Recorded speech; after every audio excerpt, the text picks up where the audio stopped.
Today on the Friday Habit, we're going to cover 7 ways you can improve your website so you can get more of the customers you want. Yay! Welcome to the Friday Habit with Benjamin Manley and Mark Labriola II. The Friday Habit is for creators, entrepreneurs, and agency owners looking for actionable ideas on how to grow their business and be more profitable. We'll pull from our combined knowledge of over 20 years and interview thought leaders that will inspire you and give you the motivation you need to kick your business into high gear. Buckle up. It's Friday.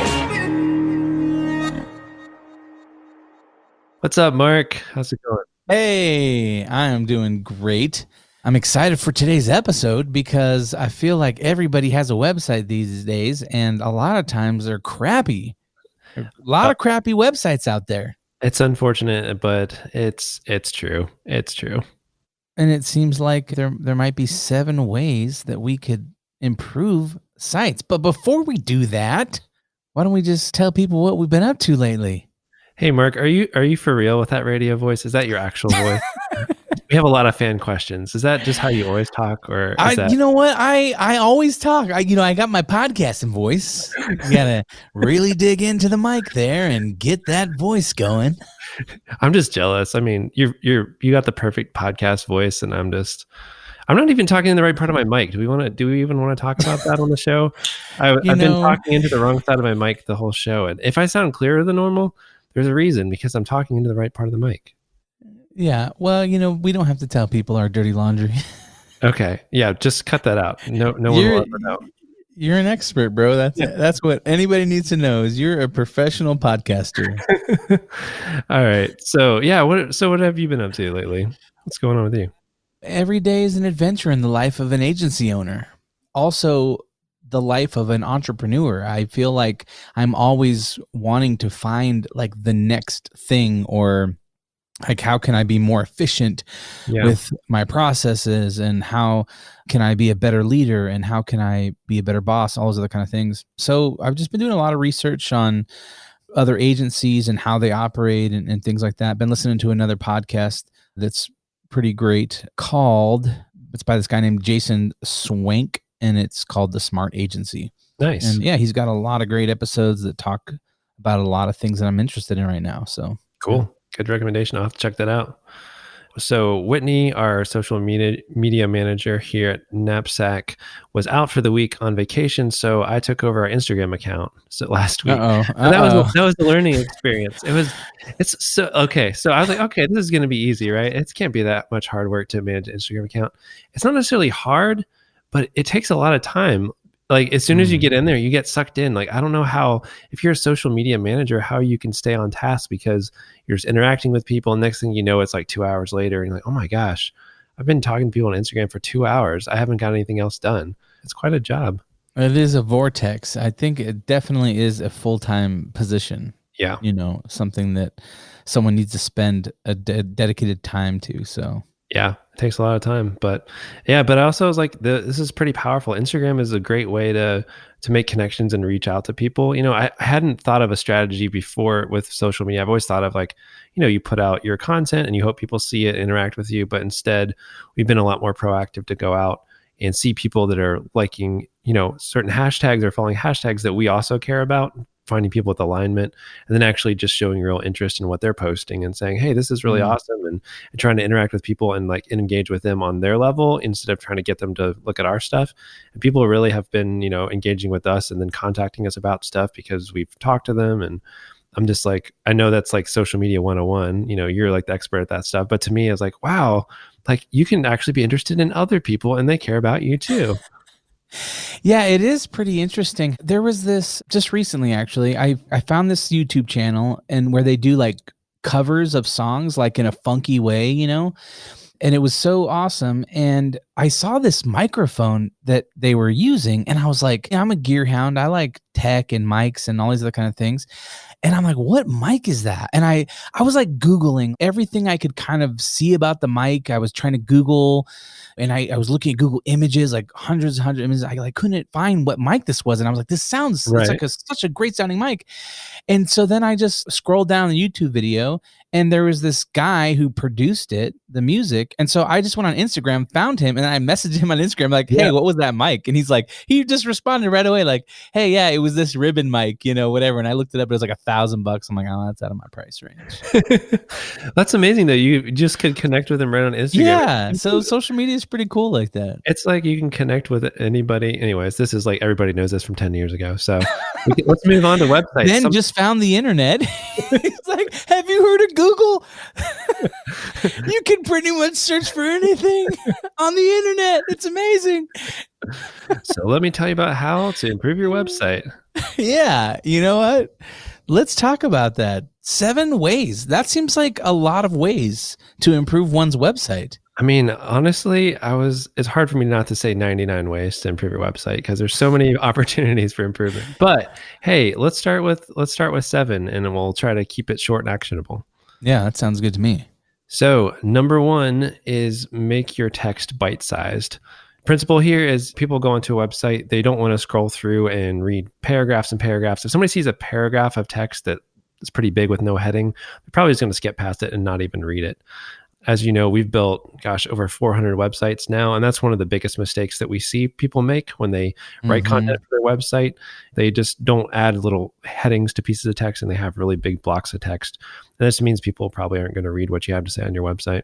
Yeah, you and I are both big fans and are certified guides in the StoryBrand method. And, they always say, like, does it pass the grunt test, right? Right. Like, can you land on something and not feel instantly like, oh, I got to read a bunch of stuff and try to figure out what this is all about? Right, exactly. You don't want to confuse people. Yeah, and basically at the grunt test, that's a good point. And basically what that is, you don't want to confuse people, and it comes down to making sure people know what you do, how it makes their life better, and how they can buy your product all within like 5 seconds. So that's right. And bite-sized text quickly does that. Exactly. So that's number 1. Make your text bite-size. All right. And number 2 is capture email addresses. So this is something that I've been working on with some of my different websites right now is we have a lot of people coming in and we have leads coming in, but what about all those people that never reached out to contact you? How can you still capture their email address so that you can continue to add value to them and maybe keep that relationship going so when they are more ready to buy your product, then they remember you and they trust you already. So building that relationship. So what a lot of people do is it's called a lead magnet. Lots of times people will create like a PDF or a video or a small course or something for free that kind of gives people the first step in your process or something like that. Like with StorySite, our website template business that creates StoryBrand templates on Squarespace. With that, we basically have a lead magnet that is a wireframing tool so people can wireframe their site first. And then once they're done with that, they can send it to us to actually do the next steps. So the idea is to provide something of value in exchange for an email address. So that would be the second one. Nice. Email capture. And 2, right, there's a simple way to do that as like a pop-up or some sort of call to action that a lot of times we don't think about to put on our website. And I know that I've heard a stat somewhere that says just by you having a pop-up that says, hey, like subscribe to our newsletter or download this PDF, just doing that pop-up increases lead capture by like 50% or something crazy like that. Yeah, it does. The stats show that it does work. I try to do it in a non-intrusive way if I can most of the time, have it pop up after you've been on the site for a certain amount of time or after you kind of get an idea what the business does. Because sometimes it'll just pop up and before you even read anything, you're like, I don't even know what this is. Like, I'm not ready for this. Right. You just close it by instinct. Yeah, the whole screen like goes black and you like looking for the X, like, how do I get out of here? Exactly. Like, I'm not a fan of that, but I am a fan of popping up at the right time. So for example, on our website, when you go to our portfolio page, if you're looking at website examples, then once you get down past 50% scrolling down that page, it says, like what you see, reach out to us for a quick call. And then it kind of pops up at the bottom. It doesn't take over your whole screen, but it knows they've been on here, gotten this far down the page. They're interested enough to keep looking. So why not give them a call to action right then? Or similar things with a blog. They're reading the blog. Why not pop up a thing if they've been on the page for X amount of time? Like, hey, get notified when we write a new blog post because they're obviously interested. So I try to do it in like a little bit more courteous way rather than just brunt force with everything. But I think that capturing email addresses is basically, it's a great way to increase your potential for future sales, even if you don't make it right then. Yeah. All right. So make your text bite-sized, capture email addresses, and then 3, use real photographs. Exactly. I Uh, love this one because I see so many crappy stock photos on people's websites. And I'm I like, know. there are a lot of great stock photo like companies out there. One of my favorites is this company called Stocksy, and they just Mhm. have like lifestyle, real photos of real people. It Yeah. just feels way more organic and natural. Yeah, 100%. Yeah, and I think that's a great source. Unsplash is a great source too. Ideally, you have photographs of your actual team. That's like the ultimate. Mm-hmm. Like, can you get a photographer out and get actual photos of your team? Like, that's the most important thing, is doing that. If you can't do that or can't afford that right now, or you need a placeholder, then use something like Stocksy or something like Unsplash. Unsplash is getting pretty popular, so some of that stuff's getting recognizable now. But Unsplash is still really good as far as being free and still having better, less staged feeling photos than, something like maybe Adobe Stock or something. Making sure that you use a photograph, like, is this a photograph of something that could actually happen in real life? Or is it three business people all doing thumbs up posing for the camera? It's like, okay, you can obviously tell that's not a real image. So at least pick This a guy photo. looks confused. Exactly. Pick an image that at least could have happened in real life, even if it's a stock photo. Is there a possibility this happened in the universe for real? And use those types of images. Okay. Use real photographs. And then 4, make your customer the hero. Yes, Mm. this goes back to the story brand framework that you mentioned earlier as well. And basically, this means, don't talk about yourself all the time on your website, how awesome you are, and all the stats that you have, or how many. Because nobody gives a crap. Yeah, Nobody cares about you. They care about exactly. themselves. They care. They woke up that morning not thinking, "Oh man, I hope I can meet some cool person today." They're like, "I need to get where I'm going. Like, is there someone that can serve me and help me get where I'm going?" So, Story Brand basically advocates that you present yourself as the guide to help them become the hero in their own story. So you say like, "Hey, I can help get you where you're going." So you help on your website. You want to do things like identify what their problems are. You want to present solutions to help them get where they're going, and not talk about yourself, but talk about them, their problems, and their success. So that's number 4. Number 4, make your customer the hero. Number 5, what do you got? Add clear calls to action. This means, honestly, adding calls to action period is a huge step, because I see so many websites that people feel too tentative to actually put a button on their site that says call now or book an appointment or whatever it might be. They just have like their navigation, no button on the navigation, no button on the main page. It just kind of talks about them, the history of their company, their values. And you just kind of look at it like, okay, that's cool. Like, what do you want me to do? So people, in order to take action, they really need to be told to take action. It doesn't have to be pushy, but just letting them know, here's what we want you to do. And they can decide if they want to do it or not. They don't have to do it, but just saying like, hey, this is the next step in the process. So having clear calls to action, instead of just saying like, learn more, or something like contact, like do something specific so people know exactly what's going to happen next. So schedule a call, or ours says meet with a designer, things like that, where it's very clear what the next step's going to be. And I would recommend also keeping that consistent throughout your site and not switching it up every single button, something different, but make it clear and repetitive throughout that this is exactly what we want you to do next. Nice. That's good. Clear call to action. Then maybe what? Test it on potential customers could be a good 6th option. How did you know? Are you looking at the notes again? So yeah, number 6, test it on potential customers. One great thing that I learned at working at one of my corporate jobs was usability testing. What I recommend doing is just finding someone that could be a potential customer and giving them a few tasks on your site. So say something like, hey, can you tell me what we do, how it makes your life better, and how you can work with us after looking at our website for 5 seconds? So basically let them see the front of your website. And then after you close the laptop, ask them that question and say, what do we do? What do we sell? How does it improve people's lives? And how do you buy it? And if they can't answer those questions, then you have some work to do. And same thing with other tasks on the site. Like, what's a potential thing that somebody could do on the site? Maybe contact you, or maybe they want to learn how the process works. You say like, hey, let's say you want to know how we actually work. How would you do that on our site? And then watch what they do. Watch them click around and see what page they go to. Do they find it or not? And that's basically going to tell you, is your website working or not? Another cool thing you can do too, without asking people to test it, is you can install something like Hotjar. And this basically does some really cool stuff. Like, records a heat map on your website so you can see how far people are scrolling down. And it also does this really cool thing where as you move the mouse around, as the customer is clicking around your site, it basically takes that data and creates a replay of all these customers visiting your site. And you can see them clicking through page to page. What are they looking at? What are they scrolling over? What are they ignoring? And that's a huge test. I mean, you can improve so much just by seeing what parts of the website people are actually clicking on and looking at and what they're not. Solid. And then 7, make updates often. Yes. I've learned this so much through our new business story site because we're getting off the ground. We're trying all these new things. We're developing our processes. And when you're first getting started, especially, you need to keep updating your site so often to update what your services are, how you're talking about yourself. Because every single sales call you have with a customer or time you talk with a vendor or something like that, you're constantly evolving your business. So whenever you do things like that, think about like, how can we be updating our website to reflect these things these changes that we're making in our business? So I recommend taking a look at your website at least once a month and just double checking, make sure, is all this stuff accurate? Is this something that we still do? Like, what new stuff are we doing that we're not even mentioning?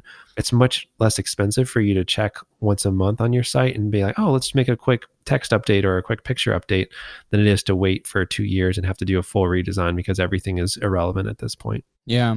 And, I believe that there's a company out there called Knapsack Creative that you can pay a monthly subscription to, that they will consistently update your website every Wednesdays, once a month or once a week. I don't know. What does that look like? Yeah, thanks. This has become a Knapsack ad, but it's great. We do a subscription. It's $50 a month currently. It could change in the future, but so buy now before the price. Here's where legacy pricing is going away soon. Here's the call to action. Go to knapsackcreative.com. We do have a subscription, and we basically make small updates every Wednesday for all of our members so they can request a quick change or whatever.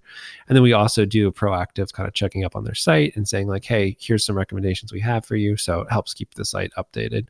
So yeah, that's definitely something we do. And I think it just makes it a little bit easier for people that don't want to get into Squarespace or figure it out. We can just kind of handle it for them. So yeah, that's something we do offer. Yeah, that's awesome. Time is money. And all the future sites that I'm building with you, I'm going to put on subscriptions. I love it. So the 7 ways to improve your website. You got 1, make your text bite-sized. Make it tiny, make it understandable, and pass the grunt test where you're not confusing people right out of the gate. Number 2, capture email addresses. Every person that jumps onto your website is a potential customer or a lead. So make sure that you have a solid way for people to get in touch with you. 3, use real photographs. Nobody wants to see the 3 business people with the thumbs up cheesing at the camera on a white background, okay? Not cool. Number 4, make your customer the hero. Nobody gives a crap about how long you've been in business, about who you work with, all those kind of things. They care about if you can solve their problems or not. So make sure that that's clear in bite-sized texts throughout the website. Number 5, add clear calls to action. People need to be told what to do, right? Do you want them to buy now, or do you want them to go Google something else? No, you want them to contact you. So make sure that you have clear call to actions. And then 6, test it on potential customers. Make sure that it makes sense. Make sure that it's memorable. You want people to, when they see your website, you want them to have a feeling or a reaction. And so throw it out there, test it around, let your friends and family see it. And then 7, make updates often. You don't want your site collecting cobwebs and being stale, okay? And then as your business continues to grow and as you learn what really engages your customers, add that kind of information to the website. So those are your 7 things. Go out there right now and take a look at your website and make sure that all these things are happening. And if they're not, you need to go to knapsackcreative.com and get a hold of those guys so that they can help you implement all these things. Oh, I'm blushing now. I'm just blushing. That is a good action item, though. I think that should be the action item for this week is just go take a look at your website right now. Just browse through the pages. Think about what's changing in your business, what you need to update on it, and just take a look. And then if you have a chance, show it to somebody you know to get their feedback and see if they actually understand what you do by just looking at your website. And, we always appreciate you listening to each and every one of these episodes. Make sure you go out there, follow those action items. You got this. You can do it. And don't forget, next week, we're going to be talking about a simple method to generating innovative business ideas. So you're not going to want to miss that episode. It is going to be a solid episode. Listen, if you've ever felt stuck in your current business model and want to refresh your perspective on how you could do something unique, tune in next week. You're not going to want to miss it. Mark, I love your radio voice. It's so good. All right. Yeah. And show notes where to find us. Go to thefridayhabit.com, and you can also find links to our websites like brandvivamedia.com, knapsackcreative.com, and ways to get in touch with us there. Also, at the bottom of the page, you can download a PDF I created that's a guide to the Friday Habit System. That basically shows you how to set aside one full day every week to work on your business instead of in your business. PDF has a lot of practical stuff in it. It has worksheets and all kinds of stuff that helps you get there gradually so you can spend Fridays working on your business. Thank you again for tuning in to The Friday Habit. And as always, live every day like it's Friday.